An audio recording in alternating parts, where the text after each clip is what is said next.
Récemment, j'ai fait une vidéo sur combien de fois vous devriez éjaculer au maximum par semaine selon le Tao, et ça a soulevé beaucoup de questions, notamment qu'est-ce que le sexe Tao, qu'est-ce que ça peut nous apporter le sexe Tao, et je trouve ça vraiment intéressant de faire une deuxième vidéo, après j'arrête, sur le sujet. Si ça vous intéresse, en tout cas, vous pouvez prendre un guide complètement gratuit sur le Tao, premier lien dans la description de la vidéo, lien en commentaire épinglé. Ça vous ajoutera une dimension, on va dire, spirituelle, et puis des techniques de contrôle éjaculatoire, en fait, à la vision occidentale qu'on a de la sexualité, qui est plus une vision en termes de performance et de technique.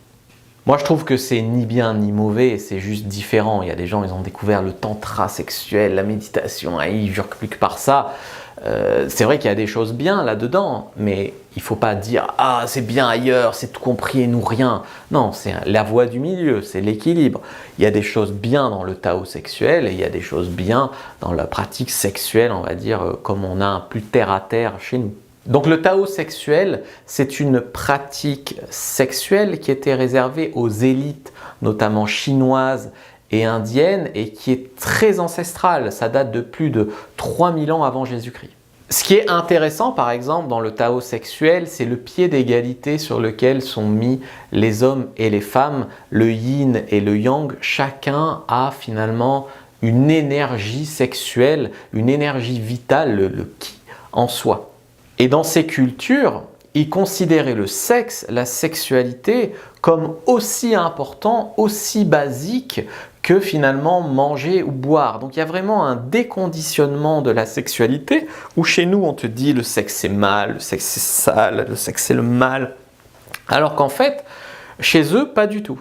Le sexe Tao, c'est particulièrement adapté aux hommes qui ont des dysfonctions érectiles, donc pour remuscler tout ça, aux hommes qui ont donc des blocages d'ordre psychologique, aux femmes aussi, des blocages d'ordre psychologique, comme on a dit sur le conditionnement sur la sexualité.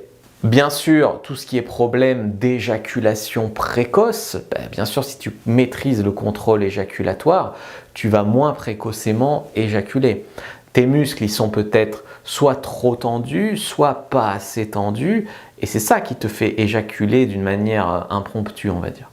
Pour les femmes, ça va être devenir multi-orgasmique ou être multi-orgasmique, avoir plus de lâcher-prise, des meilleurs orgasmes, des orgasmes plus forts. Cinquième objectif, c'est d'atteindre l'orgasme cosmique, donc finalement l'orgasme total, l'orgasme de la tête, du ventre, du sexe, l'orgasme total. Le but spirituel, c'est de transmuter le Jing. Donc le Jing, c'est l'énergie sexuelle, tout d'abord en Qi. Donc le Qi, c'est l'énergie vitale. Et ensuite en Shen, c'est-à-dire l'énergie spirituelle. Et donc, ça va aider à être moins seul, plus heureux, plus épanoui, moins déprimé, moins anxiolytique, moins de dépression, plus de confiance en soi et tout ça. Les exercices de sexe Tao peuvent vous aider, par exemple, à remuscler votre périnée. Sauf que si vous le faites mal, il y a certains exercices qui vont vous faire des crampes de périnée, il y en a d'autres qui vont vous proposer des infections urinaires, par exemple si vous faites le stop pipi beaucoup trop. Les exercices de Kegels, mais ce n'est pas les mêmes selon votre problème, c'est-à-dire est-ce que vos muscles sont trop tendus ou pas assez musclés. Il y a des mecs qui sont déjà trop tendus, donc l'éjaculation précoce, elle ne vient pas de là. Les exercices de respiration, la respiration c'est très important pour la sexualité, on le sait, les exercices de masturbation consciente pour apprendre à apprivoiser finalement son énergie sexuelle, s'habituer à sentir venir l'éjaculation. La visualisation aussi, beaucoup pour voir et transmuter finalement cette énergie sexuelle. Donc comme on a dit, l'énergie sexuelle en énergie vitale, en énergie spirituelle, c'est très important pour ces cultures-là. Donc la technique en fait, c'est de commencer par de la masturbation, apprendre déjà à le faire seul, que ce soit pour les hommes ou pour les femmes. Les hommes apprendre à contrôler leur éjaculation, à faire circuler leur énergie vitale. Les femmes aussi, certaines femmes n'arrivent déjà pas à jouir seules en se masturbant, alors elles ont des problèmes à atteindre l'orgasme à deux, voire à atteindre le multi-orgasme. Les hommes aussi veulent atteindre le multi-orgasme. Et moi je trouve ça particulièrement fascinant parce que j'avais vu que des livres, l'énergie sexuelle de Mantak Chia pour hommes et pour femmes, qui sont intéressants, mais qui sont, lourds à lire, un petit peu barbants, compliqué à mettre en pratique. Donc au début, tu fais ces exercices de masturbation seul. Ensuite, si tu es en couple, tu le fais avec ton ou ta partenaire. Si tu es seul, célibataire, eh ben, il faut apprendre aussi à faire des rencontres qui sont avec des meilleures énergies. Par exemple, si tu es une femme et que tu tombes sur un gros lourd qui n'a aucune vie spirituelle, bah, déjà ça devrait te faire un red flag, mais si ça ne te fait pas de red flag, eh bien, tu pourrais te dire que sexuellement ça ne va pas passer. Au moins ça va te sauver, plutôt que de te lancer dans des relations avec des mecs comme ça qui ont une mauvaise énergie. Donc en couple, au début c'est des exercices de masturbation à deux. Et ensuite, le faire pendant la pénétration. Pourquoi c'est si difficile? Par exemple, si tu maîtrises ton éjaculation, tu es un homme, tu apprends à te branler, tu apprends ton point de non-retour, tu apprends à en fait arrêter, contracter au bon moment, donc ça ne déclenche pas l'éjaculation, tu as la montée de l'orgasme, visualisation, tu le fais circuler, ok? Tu arrives en te masturbant, donc en maîtrisant. Là, tu es en pénétration, ça vient, pour peu que la femme elle continue à faire des mouvements au moment où c'est stop, tu vas éjaculer, tu auras un orgasme gâché, ça va être compliqué. J'en ai vécu des expériences d'orgasme gâché, donc je peux te dire que c'est compliqué à deux.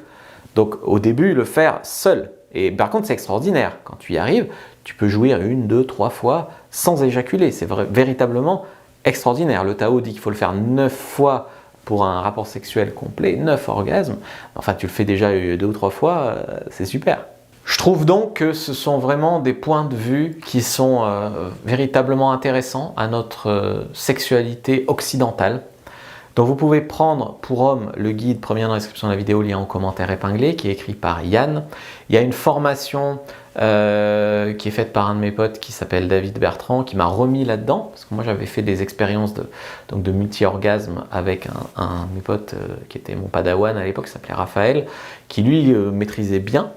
Et il m'avait mis un petit peu là-dedans et moi j'avais fait des expériences, j'avais réussi et puis après j'avais plein de fois où j'avais soit éjaculé, donc tu évacues tout, soit des fois j'avais éjaculé sans orgasme, j'avais eu un orgasme vraiment gâché, tu n'es pas bien après. Donc j'avais fait aussi des expériences, mais comme finalement je tenais déjà assez longtemps au lit à mon goût, je ne m'étais pas vraiment lancé à fond là-dedans et là donc David m'a remis un petit peu là-dedans, expliquer les choses différemment, c'est un truc que j'ai trouvé bien clair, bien expliqué. Donc il a fait ça, donc prenez déjà le guide gratuit et ensuite si vous voulez vous allez sur ebookseduction.fr et vous avez des guides gratuits, vous tapez Tao, il y a la version pour femmes notamment sur la boutique d'ebook gratuit. Donc si vous êtes une femme et que ça vous intéresse, vous pouvez aller voir. Likez, commentez, partagez.